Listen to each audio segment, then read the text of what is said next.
Welcome back. You're still watching Citizen Tonight, live from Kisumu at the Sarova Imperial Hotel. And you're having a conversation about the 1 month of the Social Health Authority and the Social Health Insurance Fund. But we'll also be talking about the other two funds. We're here with an active audience and also with an active panel here. Let's first of all hear from the audience on what they have to say. Maybe we can start with you. Thank you very much. My name is Esther Okech, and I work with the Kenya Female Advisory Organization, KEFIADO. My question is that as we talk about the three funds, primary health, chronic illness, and emergency fund, one of the things is that we want to know that the levels of facilities where these funds will be, so that when we are saying that we don't want to congest the level 5s within our spaces where we are, where will this common person who wants to seek, for example, mental health services at a lower level of a facility, like level 3, get that sort of resources, yet funds are seemingly going to a higher level facility? Okay. So where is chronic illness, like mental health, being funded within this type of fund? Okay, all right. And I don't know if there's anyone who has an experience when it comes to the process of registration, but also the transition. Thank you very much. My name is Seth Okumu, a resident of Kisumu County. I am a registered member of SHA, and I can confirm that the process was easy. Is your mic on? Yes, my mic is on. My name is Seth Okumu, resident of Kisumu. I am registered as a member of SHA, and I added a dependent. And from my end, the process was easy. Okay. I have one question. Under the medium-term plan that was recently launched, 2024-2027, heavy weather has been put on the rollout of SHA and medical services. And one of the things was coverage, 40% coverage of SHA within that time. There was also the consolidation of the 10 health insurance schemes. But even as we do that, my question is, what about the human resource infrastructure that is supposed to ensure that this rollout of SHA is seamless and we have the right people who can do the right things? Okay. And then finally, just one final question. It's okay. Let's circulate the mic so that we have as more questions as possible. Just one final question. There have been issues around NHIF, particularly with regards to payment of fictitious claims. As we head into SHA, what are the safeguards that are being put into place to ensure that the money that we pay as members of SHA is not pilfered and it is used for the right purpose? Okay. Thank you. So please, one question. Prioritize your best and ask it. Okay, my name is Sospita Obungowich. I'm the president of the Kenya Bunge la Wananchi Caucus. My question is this. Was public participation conducted? And if yes, did it reach to all corners of this republic? Because from the look of things, the most fundamental questions that are being raised is touching on the sensitization part of it. Because our people, up to date, our people, our mothers, our youths, the PWDs and the general public of Kisumu County Kisumu County and Kenya still does not understand this SHA. Second one, which is very important. No, it's just on question, sir. We'll get back to you, Sospita. Let's have the responses here. Who wants to start? Let me start with the sensitization and public participation. I want to confirm to you that when we were coming up with the laws, specifically the Social Health Authority Act, let me just use that one as one of them. We did public participation as enshrined in the Constitution. We went down each and every constituency, and we took the views of Kenyans. We submitted to them the draft bill that had been prepared, and specifically on the regulations also, we went round county by, sub-county. That means every constituency. We visited each and every constituency. We published in the dailies that will be in this particular place on this particular date. Those who came gave their views, and we have their records. So all this public participation was done. We've also continued notifying Kenyans, and we gave a notice that come 1st of October, we will only provide service under the new scheme, that's the Social Health Authority. It was all published, everybody knew, And that's why come 1st of October, right, we rolled out social health, provision of healthcare in the country under the Social Health Authority. So all that was done, and I think Kenyans sometimes, when they realize that the time has come, we see the rush during the end of the period. So I think public participation was done. Okay. And I'm very happy to note that a member here has just confirmed that it's easy to register under SHA because you dial *147#, and if you want to add your dependents, you now go to the www.sha.go.ke, where you now add your dependents, and he has just said it is that easy. You add your dependents without any For persons without that access, what do they do? For persons without that access, they can go to the cyber cafe, where they can access the Social Health Authority portal. So it is that easy. We also have the community health promoters, whom we have given the gadgets, the telephone number, smartphones, that they are able to support the registration and also adding the dependents. Okay. So all we have done is to make sure that it is easy for every household to register. All right. So that's what the government has done. Okay. And I want to tell my sister that yes, we have the 3 funds, and these 3 funds are prioritized in this way. Specifically, the primary health care fund is meant for provision of service at our health centers, our dispensaries. That is level 2 and level 3. The social health insurance fund, which is your contribution, your 2.75%, you will get services at level 4, level 5, and level 6. The emergency funds, you will get it at any facility. There is no restriction on the issue of which facility do you go for you to access the emergency care. The chronic and critical illness fund is meant for those paid up members of SHA, and their contribution has been exhausted because of the nature of the disease. It could be a chronic disease, it could be a critical disease, and therefore their premiums for that period of time that they're allowed to have the access to healthcare is exhausted, and it sets in, whereby you're still in hospital, you're still being treated, but your premiums or your benefits have been exhausted because of the nature of the disease that you have. We'll go back to the details about that. Anyone wants to take one of the questions? I think there was a question about the human resource infrastructure and also how to make sure that pilferage that happened in the NHIF that does not occur. Yeah, I think I'll take the question on human resources for health because we are the ones most impacted by this. One of the things that the social health insurance fund and the primary healthcare fund aims to solve is the issue of imbalance human resources for health. We talk about decongesting our level 4 and level 5 and our higher level facilities. And that's why we are saying that people need to first and foremost look for services in level 2 and level 3 so that we have that decongestion. If we really do that and we are there to that, then we'll find that even though we have limited human resources for health, we'll be able to absorb the shock of the system, and we'll have sort of some, well spread out.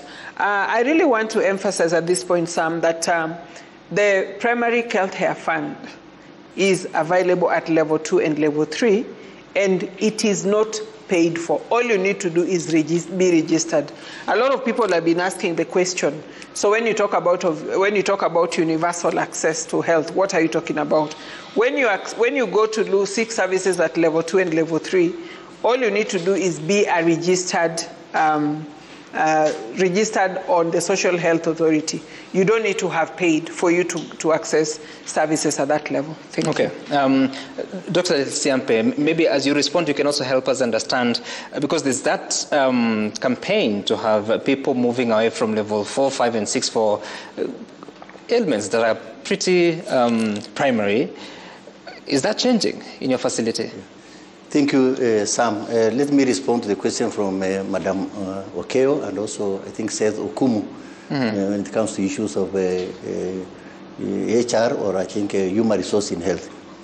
One, for us at the JOTRH, which is a level 6A facility, we are in comparable levels with Kenyatta National Hospital, MTRH, I think Kenyatta University of Teaching and Training, college hospitals. I think for a decade, we have had very, very serious challenges in us providing, explicit, and specialized healthcare facilities to our Kenyan population.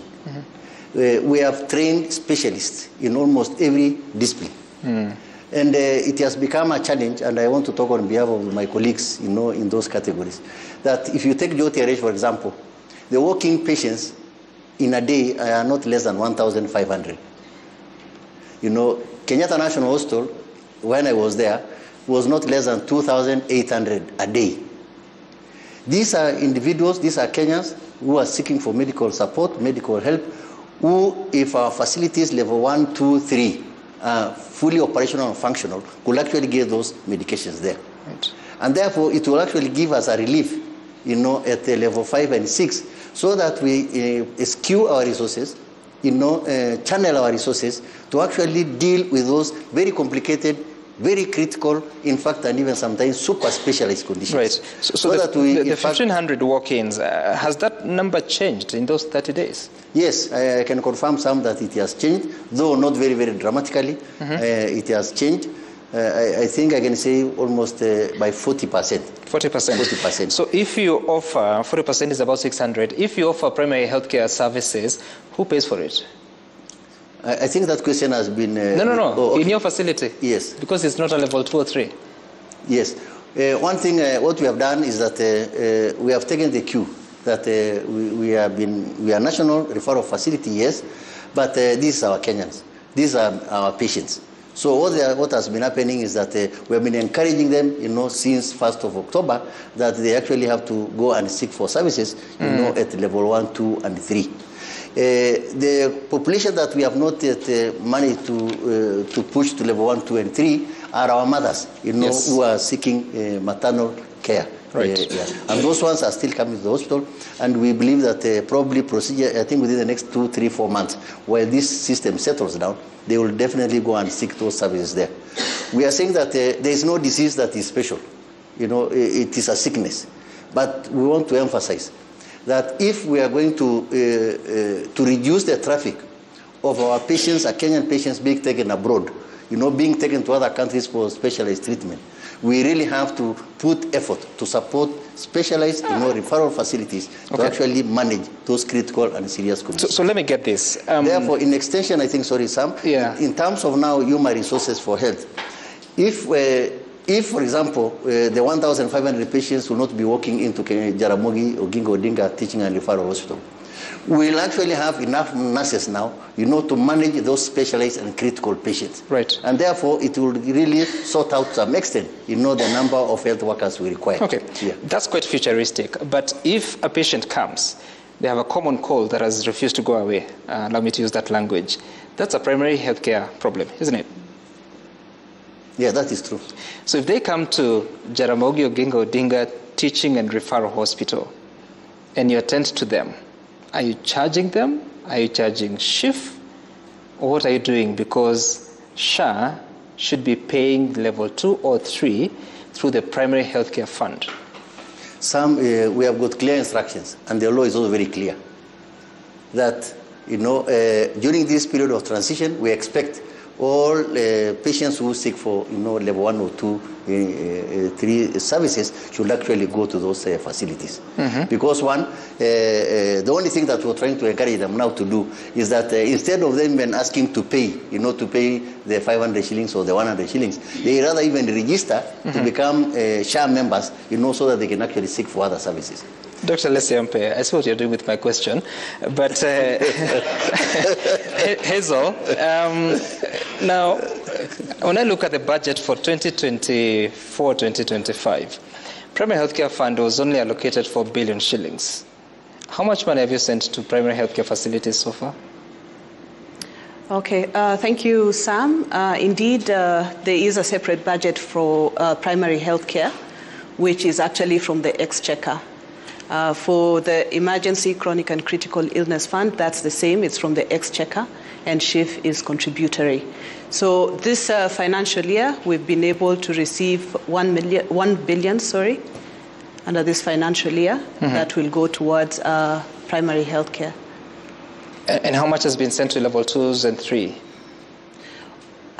Actually, how we will pay the level 2 and 3 facilities is through capitation. And capitation is paid on a quarterly basis.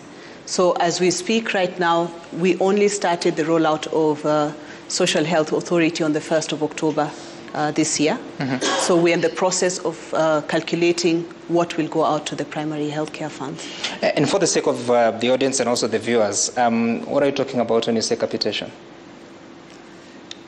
Okay, thank you. So capitation is a provider payment mechanism where we are able to establish how much will be paid out to the hospital based on the population.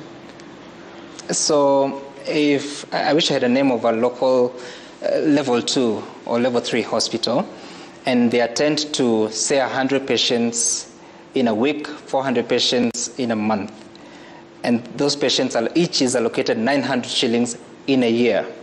So in a year, the 100 patients would receive, 400 times 900 would be 360,000, isn't it? If I'm not mistaken. But it doesn't come at the same time. How is that financing working? So how capitation normally works, it's actually a payment in advance to ensure that you're able to provide the primary healthcare services. Of course, primary healthcare is looking at ensuring that we're able to provide preventative and promotive care to wananchi. And in this case, we're talking about the 900 being a payment for a year.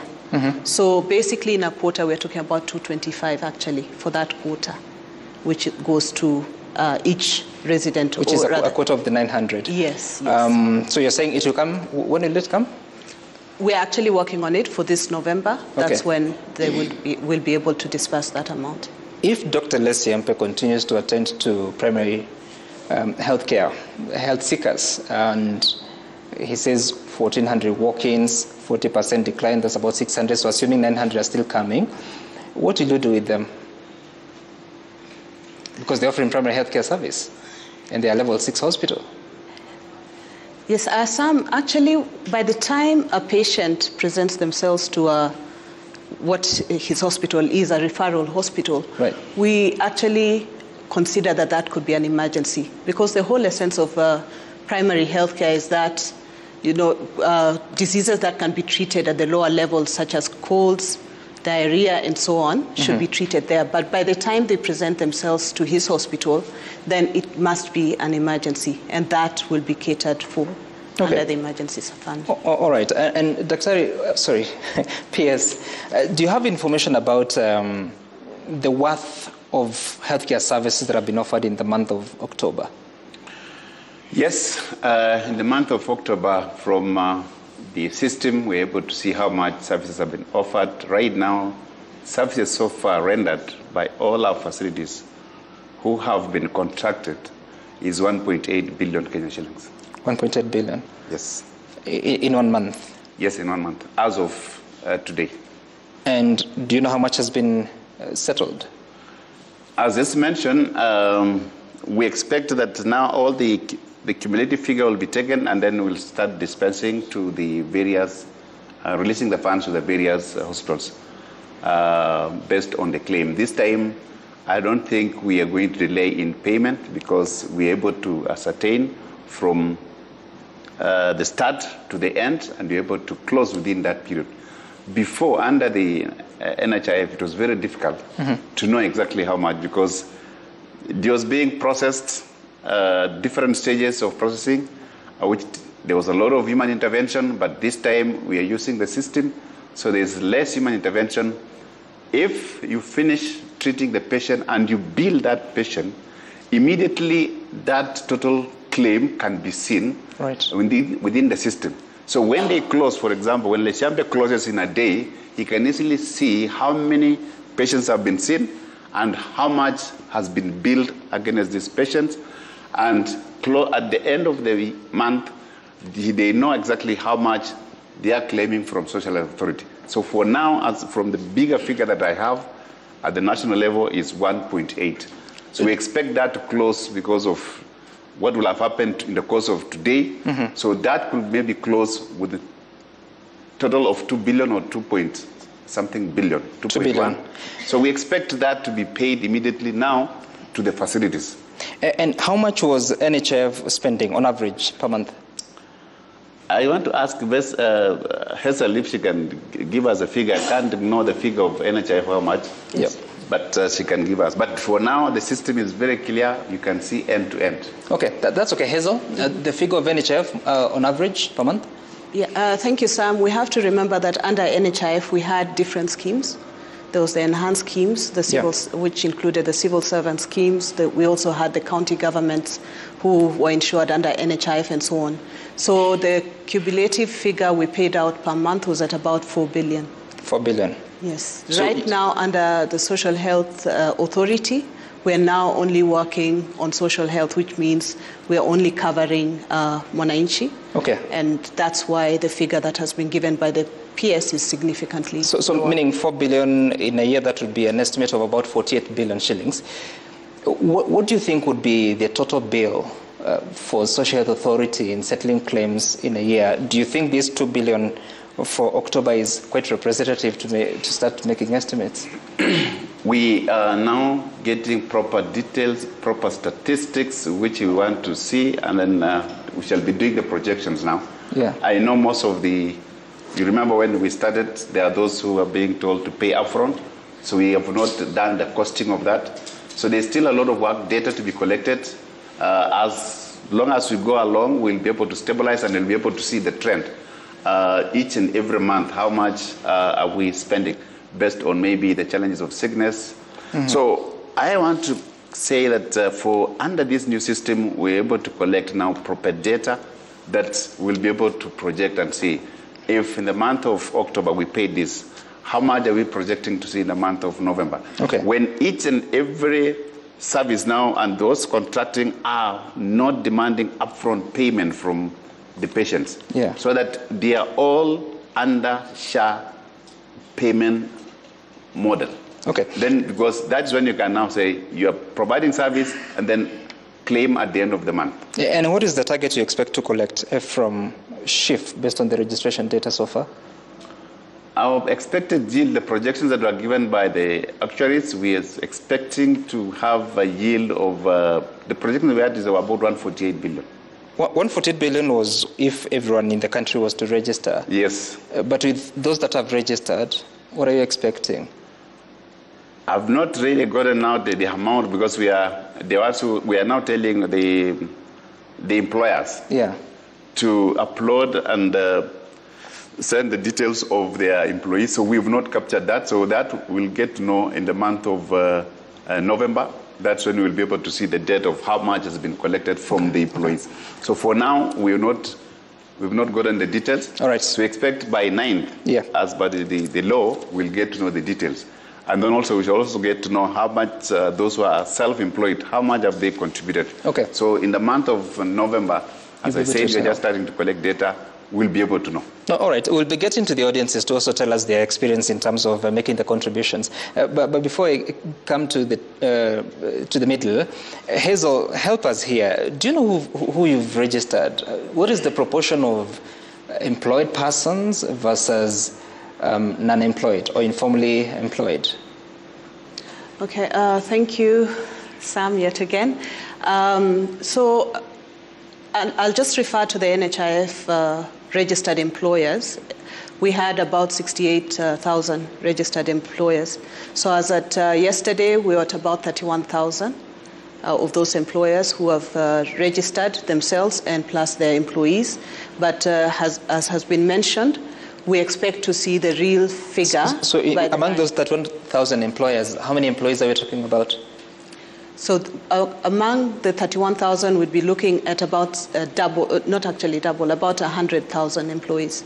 100,000 employees? Yes. So who are the other 13.4 million registered? So I was getting to that because we've got the 13.4 5 million registered.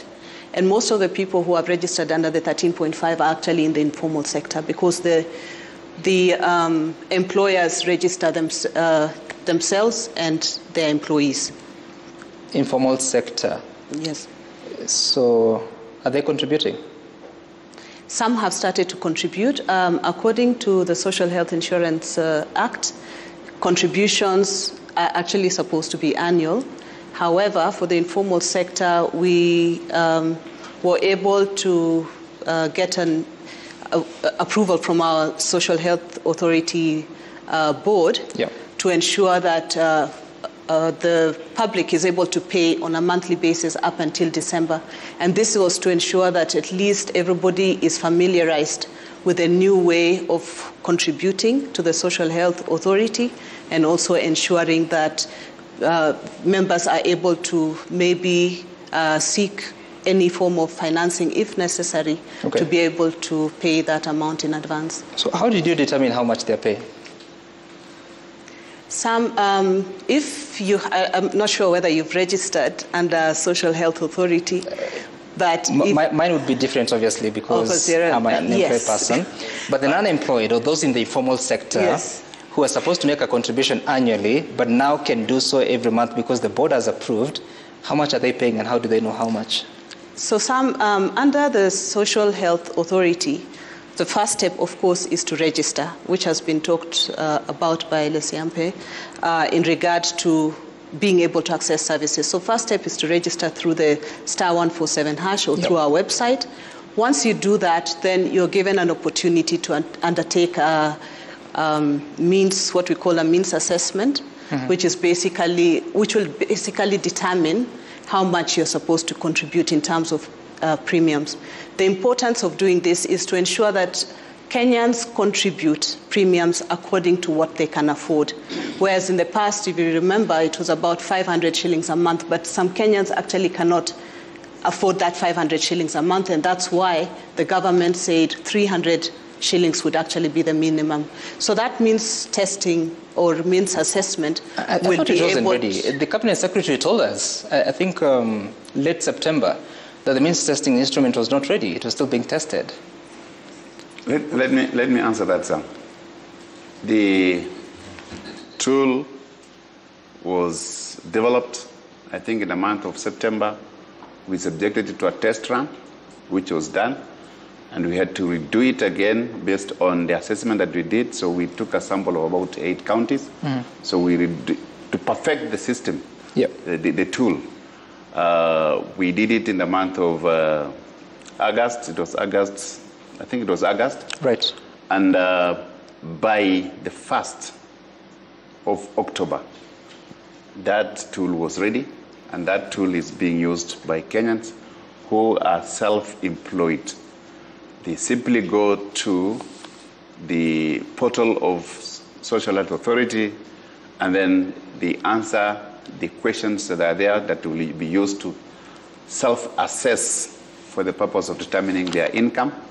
And then out of that assessment, the figure that they get, they multiply that with 2.75% to get the monthly payment, or you add that to 12 months, then multiply by 2.75% to get to know your annual premium. So the tool is up and running. It is working. I don't think there is any challenge that Kenyans have faced. For those who... So how many Kenyans have used it and gone ahead to make their contribution? According to our records from, again, our new system, we're able to confirm that over 300,000 Kenyans have self-tested themselves. They know how much they're supposed to pay per month or annually. Are they paying? Yes, they are paying. Okay. You know, this is interesting because you give me... And you need to know that you asked a question, which says, and you asked Leziampe that question. It is not just about registration. Registration is one part. The other part is once you've registered, you have to pay your premiums. Right. And when you go to hospital, the system is able to check your eligibility. The eligibility criteria is, are you paid up member? for you who is employed some, and that's why we have been telling the employers to upload the names of their employees into the system. Because even if you go now and your employer has not uploaded you into the system, when you go to hospital, you will not receive treatment because the eligibility criteria will be that, who are you? Are you a paid up member or not? So it will reject you. That's how the system has been configured. So, but that's specifically for the Social Health Insurance Fund, SHIF. Yes, for SHIF. For Primary Health Care Fund, you will. For Primary Health Care Fund at level 2 and level 3, comfortably you will receive your... Yes. All right. We'll get deeper into that. As I'm told that we need to take a short break. Prepare your questions. When you come back, that's where we'll start. Then you'll also hear from one Roslyn and Dr. Lesiampe. We'll take the break. We're back in a moment.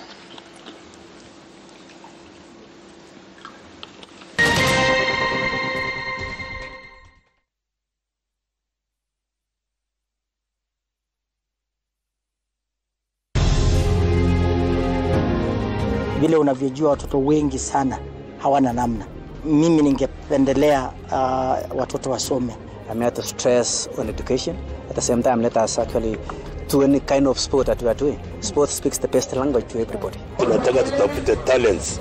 Zile raw talents kutoka kule nyumbani mashinani mahali tuko leo. Hizi mbio za Chepsaita, like all other sports, zinaleta watu pamoja.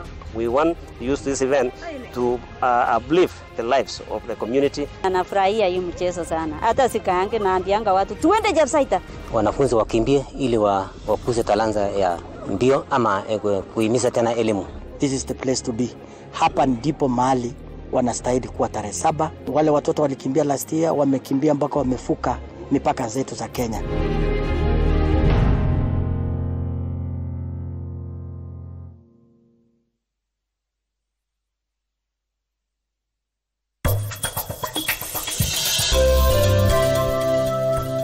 Mifuko 6 ya hizi umeweza kupanda aneido vaneka. Lishe ya ng'ombe mmoja mwaka mzima. Kuishi peke yako ni ngumu sana. Hata usiseme.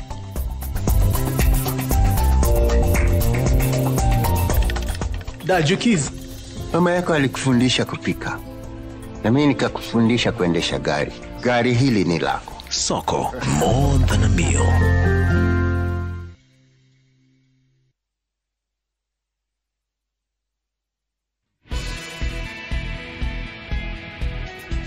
Health insurance helps cover medical expenses, reducing the financial burden of unexpected illnesses or injuries. Go with the flow, everything's a beginning, always miles to go, life's too short to just be living.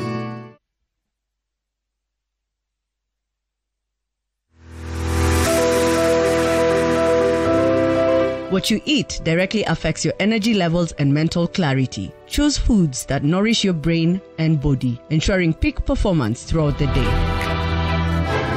Everyone is fueling their greatness. Have you had yours? What's your excuse?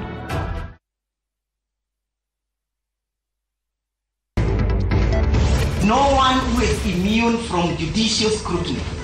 Not the Senate, not the National Assembly, not ourselves. Your Lordship, penetrate the doctrine of restraint, the judicial restraint. Let this court penetrate it. Focus on me. The hero's ready to win. Got the spotlight. The star must be. And the focus goes to the tree! Vivo.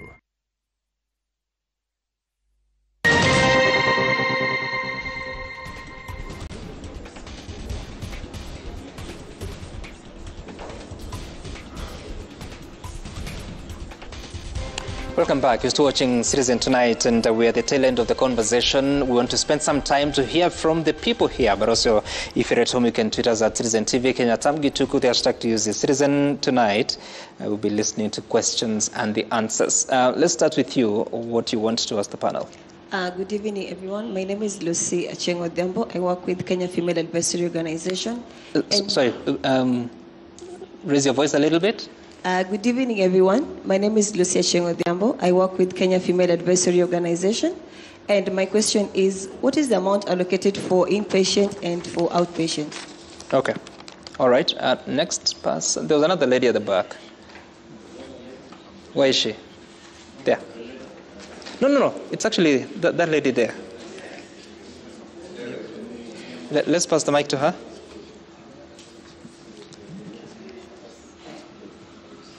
Yep.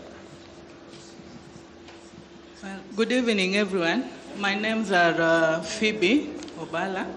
I'm a member of the Anchor of Hope support group. It's a cancer support group based at JOTRH. That is our CEO.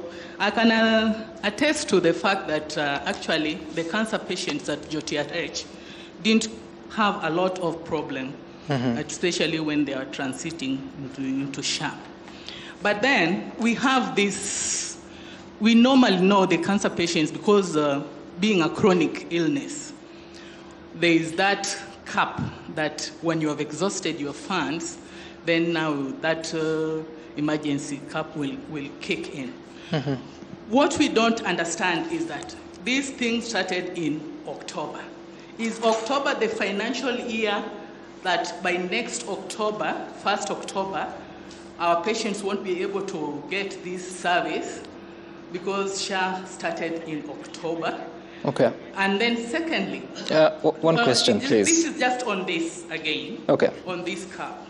Now, secondly, the cancer patients, normally there are certain services that are not offered, especially after screening. There's this thing called biopsy that is supposed to be done, and there's one called IHC that is supposed to be done. Normally, it wasn't covered. So I want to know, is it now covered for these patients? Because for them to start this treatment, they have to pass through this biopsy and this IHC. Okay, all right. I think there are a few questions there for the ministry as well as Dr. Lesia-Ampe, if you have some answers. Let's go ahead. Yes, my name is Philip Kai. I have a question. Mine is very simple. Can you provide examples of cost-saving initiatives of efficiencies implemented by the Social Health Authority to improve the value for money? To improve the? Value for money. Value for money. Okay, all right. The lady at the back, for now.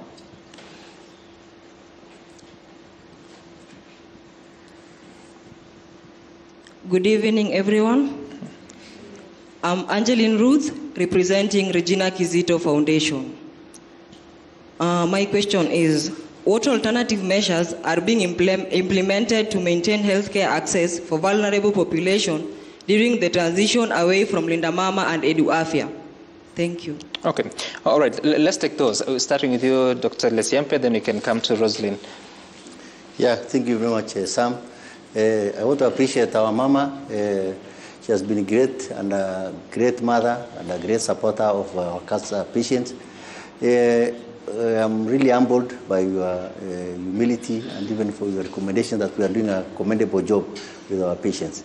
Now, for chemo patients, the first thing that has to be done, on a weekly basis when they come to the hospital, is that we have to do what we call blood works. So for blood works, in fact, it is free actually, as long as you are registered, with SHA, we take you through that. All the blood works is done, and then probably after 2 days you come for chemo, and there is no any other payment done. Okay. Of course, even what you have mentioned, I think we have no limitation to this. I think if the limitations come, we actually transit to the next fund, and I think the same also has no limitation. I think what is very, very important here to appreciate is that the fund has taken full care, of our patients who are actually going through these very, very critical and difficult diseases. That's both kidney and kidney dialysis and also chemotherapy. There's a question there about the inpatient versus outpatient allocation, especially when you're dealing with your hospital. What's your answer to that? Yes, at the JOTRH, we are level 6A hospital. For admissions on per night bed, we actually reimbursed 4,388 Kenya shillings. Prior to that, and that's actually the cover per rebate per night. Okay. Yes. Then any other charges will depend entirely on the medical conditions of the patient. Mm-hmm. Yes. But it has a limit per household, isn't it? I don't think we have any limits so far. I think okay. These are some of the nitty-gritties that probably we are yet to get from SHA. We'll establish that. Rosalind, you have some answers? I think the question that I could have taken, he's taken about the inpatient. Okay. The issue of the financial year, I think one of the things that I think Kenyans are missing is the rollout was on 1st of October. Mm-hmm. But remember, we had people who had already been paid up on NHIF. So it was just a transfer. The money was transferred. So it depends. If you have fresh registration, then of course it runs for 1 year. If you enrolled in October, then it means your subscription will run until October of the following year. But I just want to say that the transition should not affect anything else. It's the same way everything happens. A year is 12 months. That is how it is.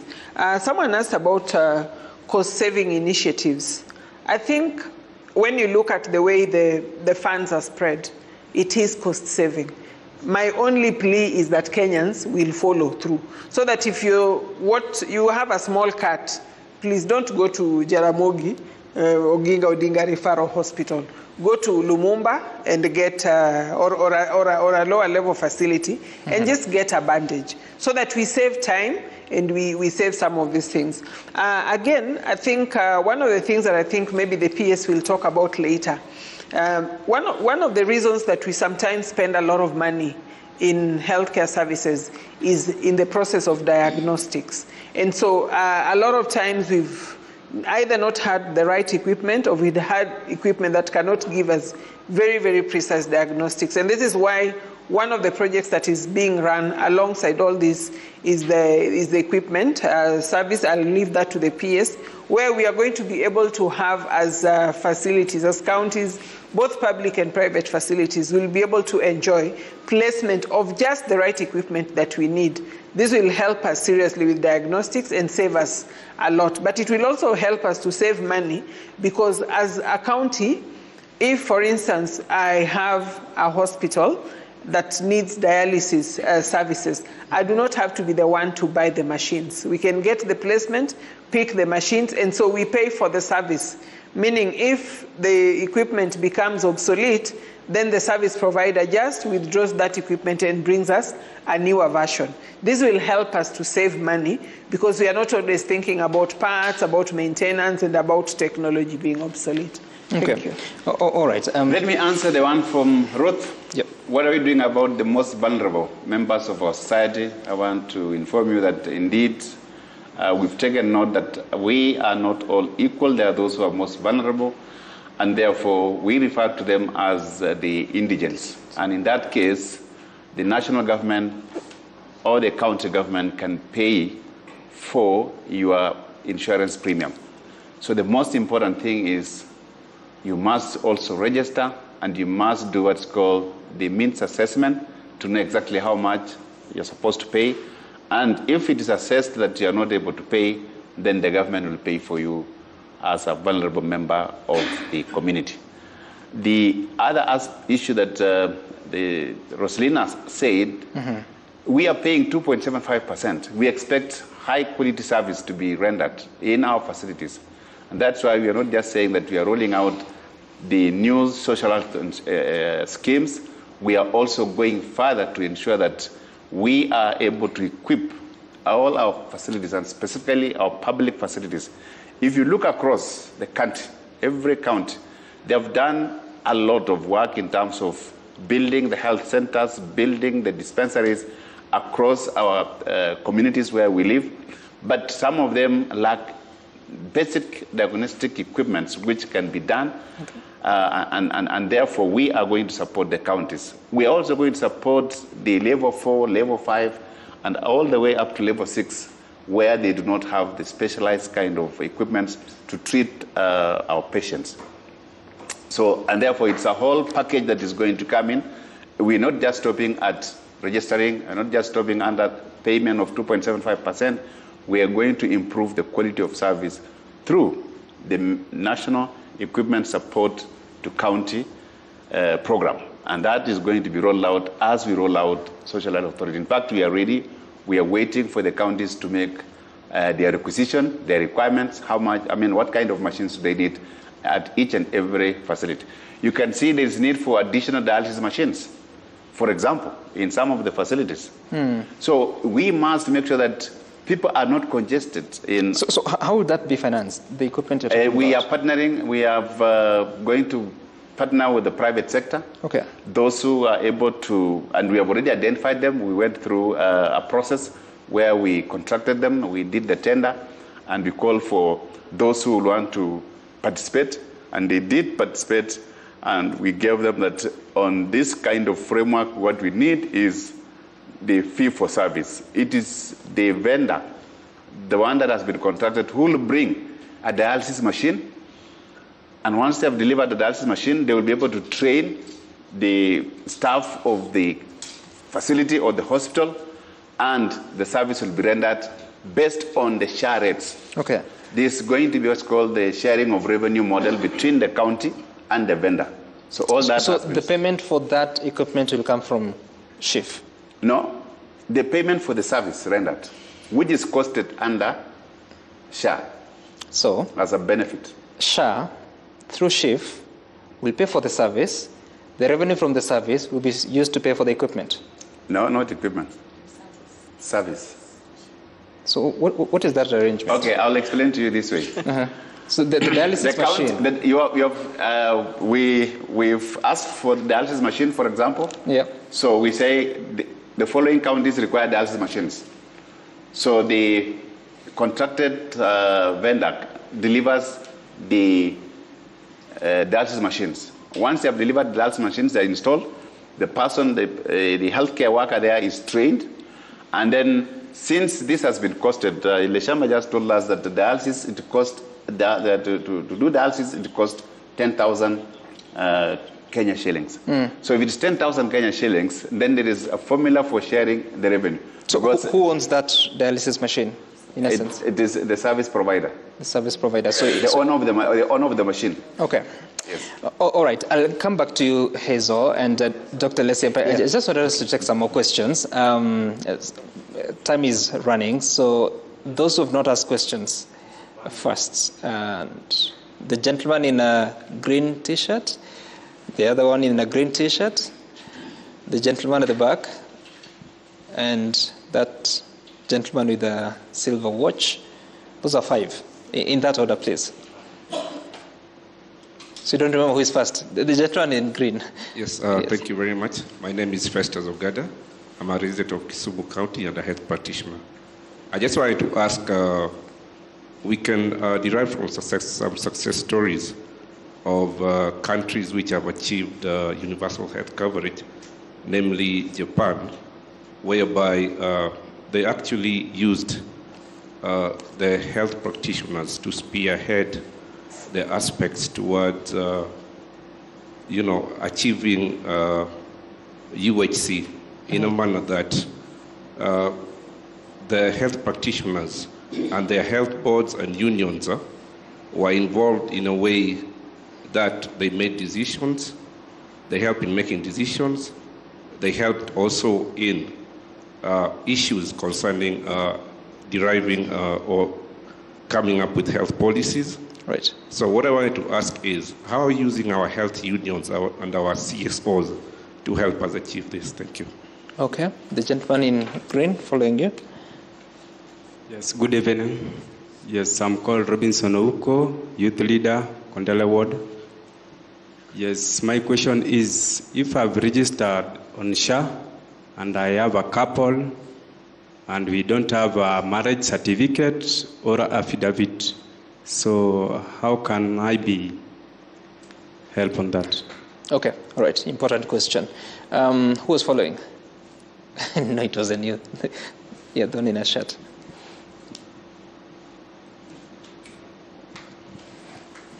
Kwa majina naitwa Michael Okeolweny, organizing secretary wa bunge la wananchi. Kwanza kabisa ningependa kuuliza, nilisikia kama ofisa wetu walikuwa wanaongea maneno ya refunds.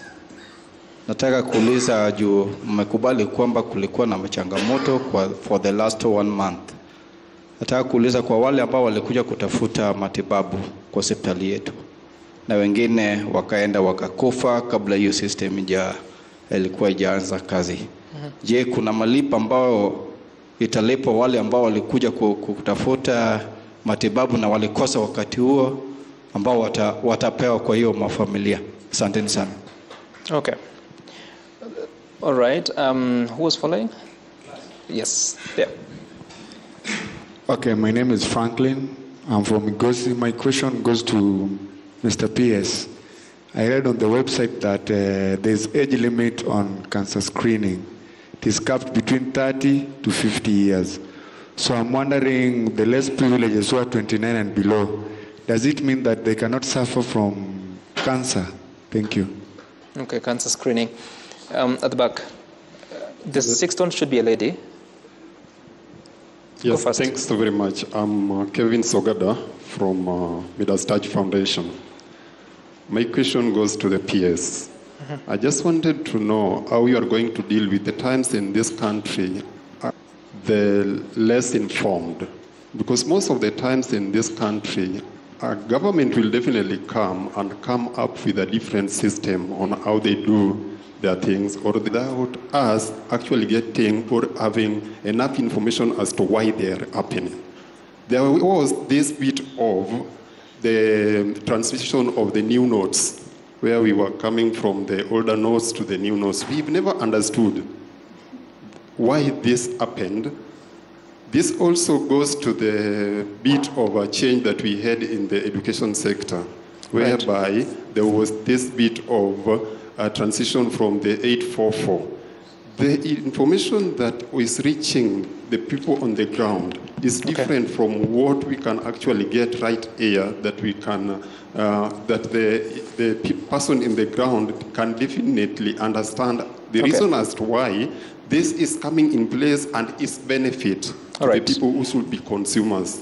All right. Thank you for that. And I think Rosalind will also help us because she is at the ground, at the local government. Is there a lady who wants to raise a question, including at the front row, even if it's a comment? Yes, go right ahead. And that should be the last one, unless there's... Thank you so much. Yeah. And my name is Amina Omaswale. Amina. I'm a citizen advocate attached to Lumumba Health Facility. My question is, the NHIF had a benefit which most of the community members did not know.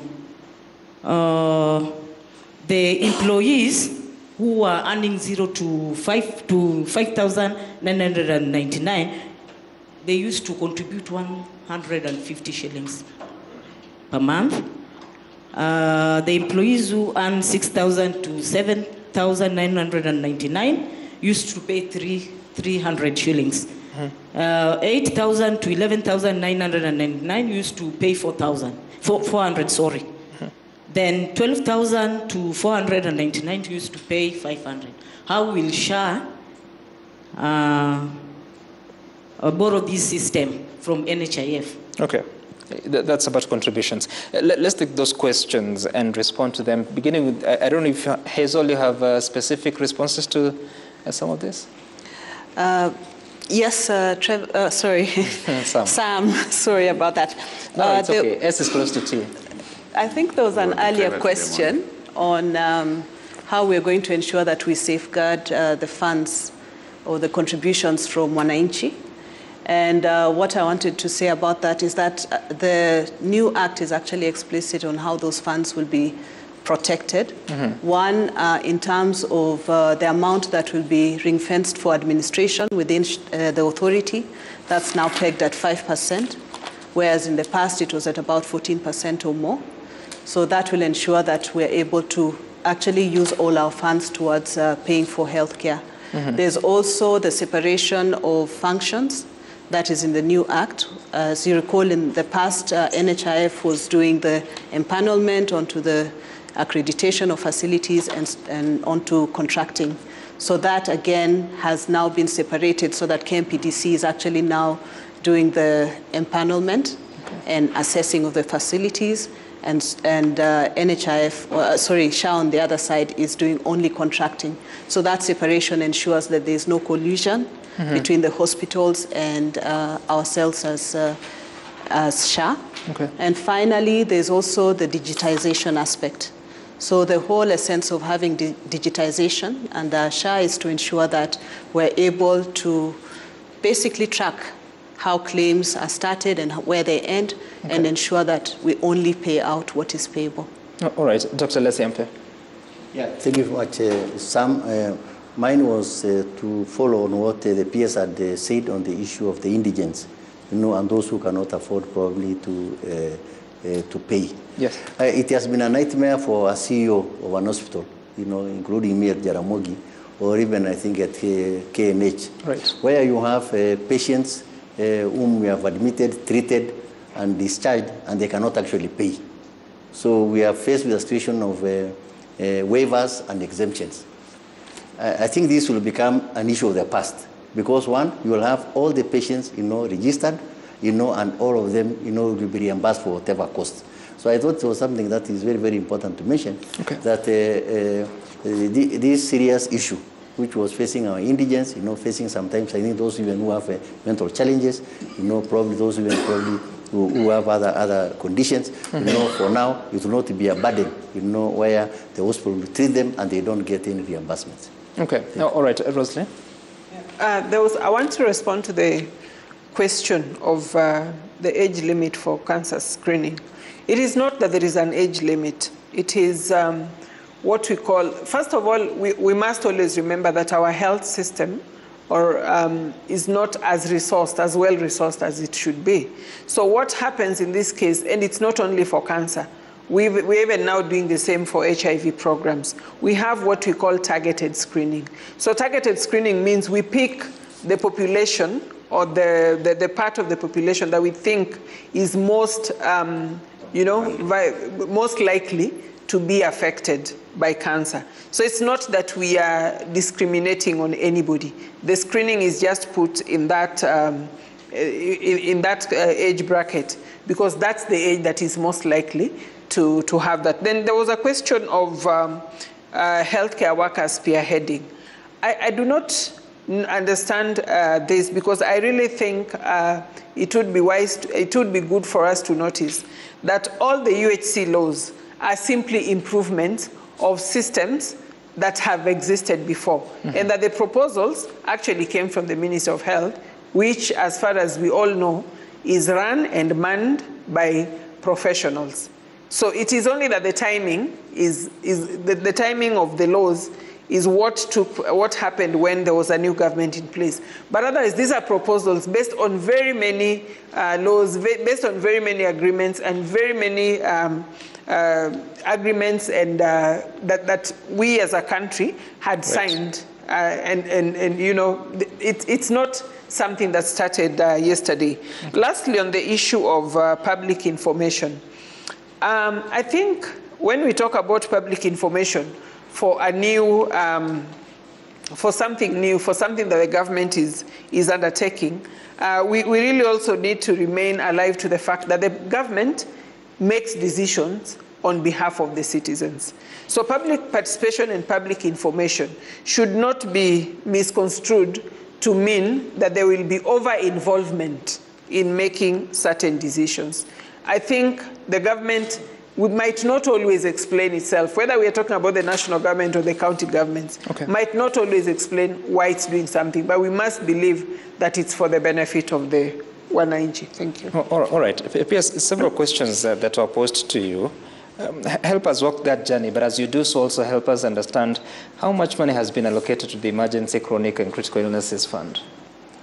Thank you. I think Roslyn has answered the question of the issue of screening and the age bracket. That has been answered very well. It is targeted and therefore it is not discriminatory. But again, anybody who goes for screening is allowed to go for screening without any discrimination, as long as the doctor prescribes.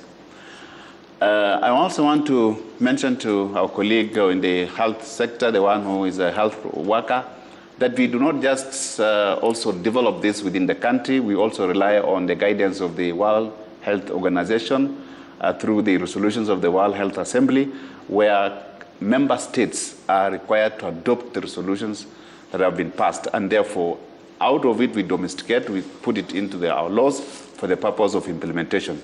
So universal healthcare coverage, for example, is a resolution of the World Health Organization where it requires countries to move towards achieving universal healthcare coverage. As you just said, developed countries, some of them have adopted already, and that's why us as a country that is developing, we're also moving towards that direction. The other issue is on the payments, rates that were paid initially by NHIF. Those rates were given, provided for, because it was put in the law. Even this ones we have also put in the law that is 2.75% of your gross salary or your gross income that has been assessed. So it is 2.75%. We don't have now the bands where you're saying if you're within this to this, you will pay this. Within this to this, you will pay this.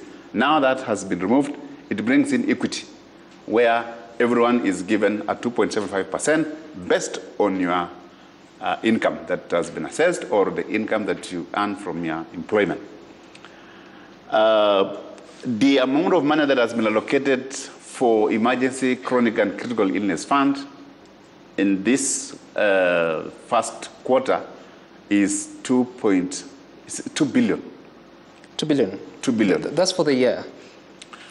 That's been in the budget, but as we start expending the money, we will always go for supplementary. That's why we have supplementary budget.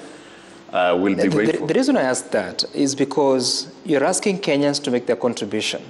The salaried ones, they have no choice. The money has been deducted. By 9th of November, it will be remitted. But the government, which is supposed to be offering primary health care fund, is funding only 4 billion out of a target of 50 billion. It's supposed to be funding 75 billion shillings in terms of emergency, chronic, and critical illness. It's only funding 2 billion. I think you'll be missing the point when you say that what has been put in the budget is that is the total amount of money that will be spent. And until we... Isn't that how government funds services? We make a budgetary provisions. So far, we've made a budgetary provision of 4.1 billion for primary health care fund and 2 billion for emergency, chronic, and critical illness fund. But always, once that money has been exhausted, we go back to request the National Assembly to allocate us, mostly during the supplementary budget. When are you asking for money next? We are going to do it when you do the second supplementary. When? When they will be called by the National Treasury. So that's when we shall be it's not yet done? Not yet done. We're getting to the 50th of the financial year, 5th month of the financial year. We are just roll out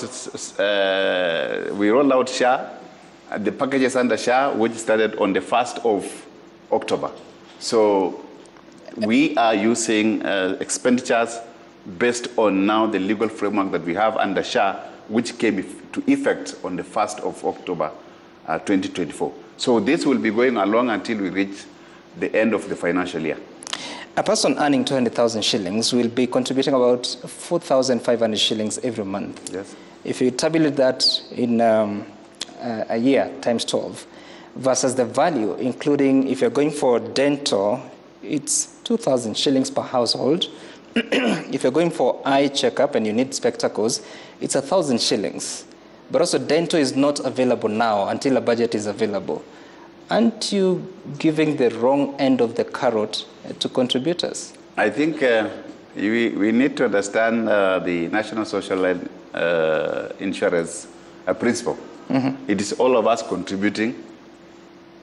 Those who are sick, those who are not sick, they contribute for those who are sick because they are not able to afford with the amount of money that they pay. So it's a total sum that we all putting together in one basket so that we shall be able to pay for the ones who are sick. The benefit packages that you see that has been provided for is what has been assessed that you are entitled at this particular time. But as we go along, this is not fixed. We will be doing a review of these benefit packages. So I don't want to say that in your assessment, PS, the person I've described contributing 4,500 shillings every month. His family should only get 2,000 shillings for dental in a year. That is what was costed. We can say that was the assessment that was done by our actuaries, that for us to cover each other, because we are looking at our population, and if we have to cover each other, that is what our yield could pay for. Does it make sense to you? It makes sense in the sense that all of us are contributing. Otherwise, how will we determine that you're supposed to get this much or you're getting... I'm talking about the cost benefit. I mean, you know medical insurance, how it works. Yes. You're saying this is universal health coverage. It's a public it's a national program. scheme. But does it make sense to you that a contributor will make a contribution of all that amount of money and get 1,000 shillings, which cannot even afford the specs? I want to say this. The costing that was done by our actuaries gave us that if we were to sustain, because it's about the yield, if we had to sustain our insurance cover, that is the much that we can pay. So it is telling us something. What is it telling us? That we are supposed to contribute more so that you are able to cover. Why contribute? I mean, the contribution is higher than the benefit. Just go to hospital. You see, you look at it this way. It has been costed. All right? Okay. This has been costed by the actuaries. And if you have to distribute that to each, and if all those Kenyans go to seek those services, how bad will it be? Actuaries so the most important thing for us to start now is we want Kenyans to start paying pay their premiums, and then we shall see the yield. We have made a provision within the law itself. We have what's called the tariffs and benefits review panel that will be looking at these tariffs and these benefits that you are entitled based on what you're paying. So it is not fixed. Okay, it's not fixed. It's not fixed. Never mind, some of them are not funded as you speak. Can actuaries be wrong? Those are the figures that our actuaries gave us. Okay. I have to thank you because it's already 1st of November. We transitioned to tomorrow. A very important day. Thank you so much, Hazel, from the Social Health Authority. Thank you so much, Dr. Richard Lesiampe. Thank you so much, Roslyn, the CSC Health in Homa Bay, and PS Harry Kimtai for speaking to us. And of course, the audience are very active here. We can clap for ourselves as we wind this up. Right, and it's thanks for paying attention, staying with us since 9 o'clock up until now. This has been Citizen Tonight in Kisumu, the Sarova Imperial Hotel here in Kisumu. So today is a very important day. It is the swearing in of Deputy President-elect Professor Kithure. Yes, it's today. It's not tomorrow. And that will be happening. Be sure to catch Citizen TV and Ramogi TV, Inoro TV.